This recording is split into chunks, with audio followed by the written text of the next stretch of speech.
Thank you very much for the invitation, and I know some people have already mentioned this, but you cannot really mention it enough. It's a pity we're not in Vienna, but we cannot change this. So today I will be talking about concretizing provisions for data processing and security for machine learning-based medical applications.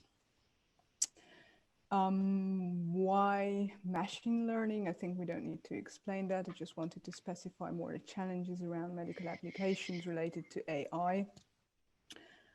And then to introduce a certain kind of approach on a meta level we are using in two of our projects. One on defining guidelines that could be adopted possibly from the World Health Organization for AI medical applications. And the other one is funding by the Volkswagen Foundation for defining data protection by design and default standards for medical AI applications.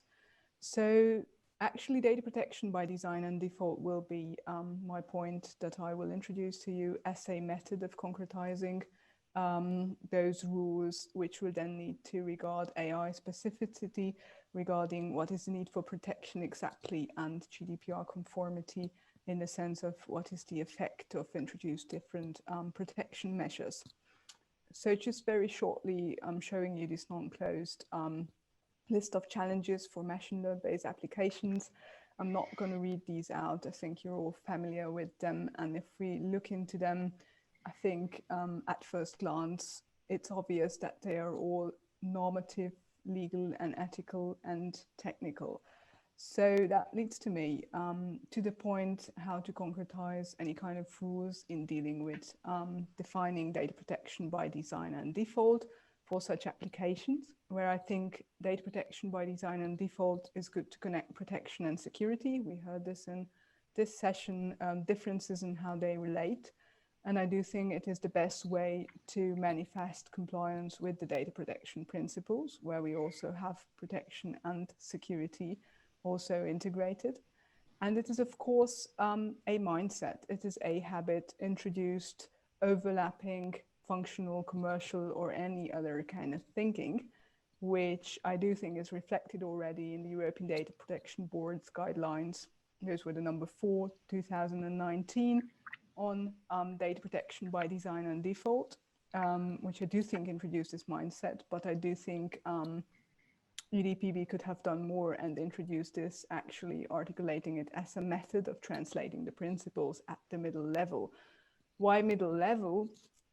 The concrete articulation, how to do this, must be derived, used from GDPR compliance, and it must be induced bottom-up approach from the specific context we are using these technologies in.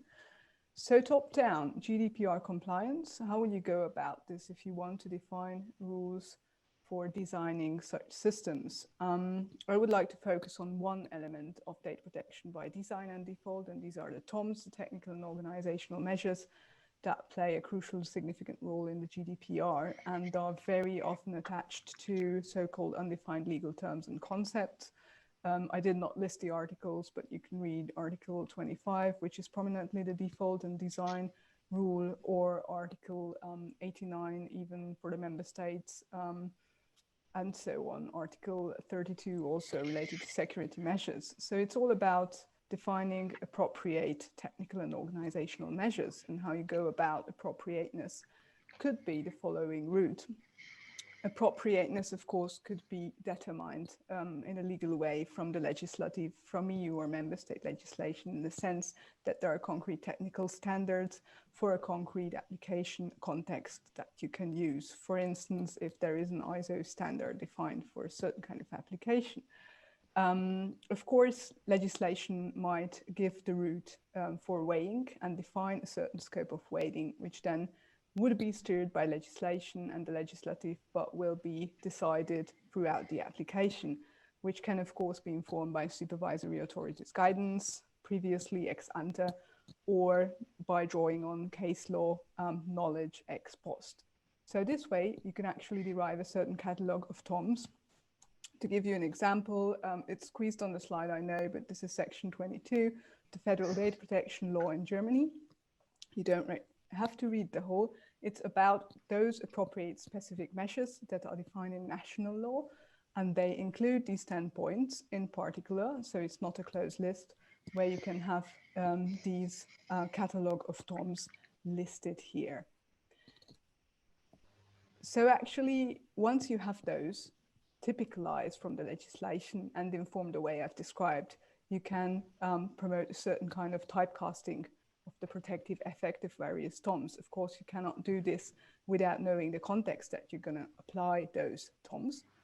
So after that, I suggest as a method to take the bottom-up approach and look into the AI specific by design and by default rules that might be used for such medical applications.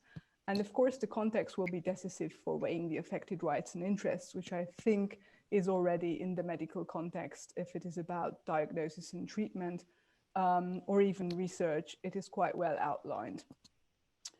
As a sub-method, I suggest to do a certain kind of case study typecasting where I have identified 4 crucial points, which I think will inform the AI specificity of certain kind of applications. And these are which period of the doctor-patient relationship is affected. It is of decisive interest to know whether we are in the anamnesis, in the clinical findings part of this relationship, or we are already in the part where we select the therapy. Why is this important? Because the level of the subjective well-being of the patient will inform certain kind of steps and sections of this relationship in a different manner. When it comes to the therapy, it's obvious that it will come to the fore in a much stronger way. It's important to know in which role machine learning involved will relate to data processing. So what is the exact role and step that is being conducted by this machine learning element? And of course, how far is it automated? Is there human control? Is there oversight? What role the doctor still plays or other human actors? And of course, the capability of patient consent to consent, not just in the absolute way, consciousness or age, but also relative capabilities where you can decide about using broad or dynamic consent that might be adapted and might be a better way to move forward. I think those are the 4 very specific elements that will define and inform the weighing of affected rights and interests on this meta level. Of course, this can also be informed by supervisory authorities' guidance and by case law, as I have mentioned before, for the top-down approach.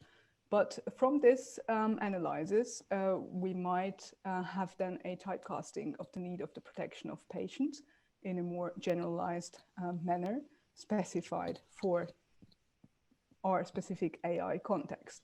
So we did this actually. I don't want to go through all the slides in the interest of time. We're a bit behind, but we did this section-wise for the different periods of doctor-patient relationship, for issues around information and consent and anamnesis, clinical findings, standard diagnosis, issues around therapy, and of course, documentation, and in all these rules. Now, if we look into the federal data protection law in Germany, again, the same section I have showed you before, section 22 and paragraph 2, we have other factual and legal workability yardsticks that will influence our top-down and bottom-up approach. Because once we identified what is the need for protection in a certain situation of the patient and what kind of protective effect different measures might have, we still need to take into account these factors such as the state of the art, the cost of implementation, nature, scope, and context and purposes of the processing, as well as the risks. And it's obvious that they are not just factual workability measures and yardsticks, such as the cost of implementation, but also legally influenced factors, such as the purposes of the processing.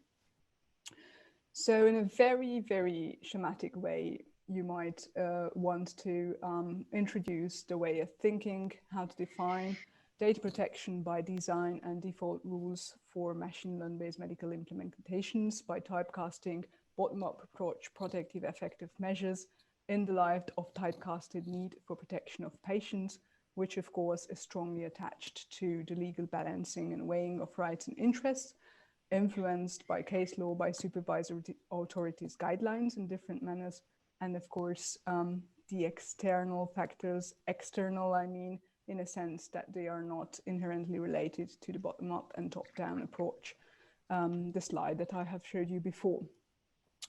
I think that this kind of method is crucial to integrate technical and legal interoperability.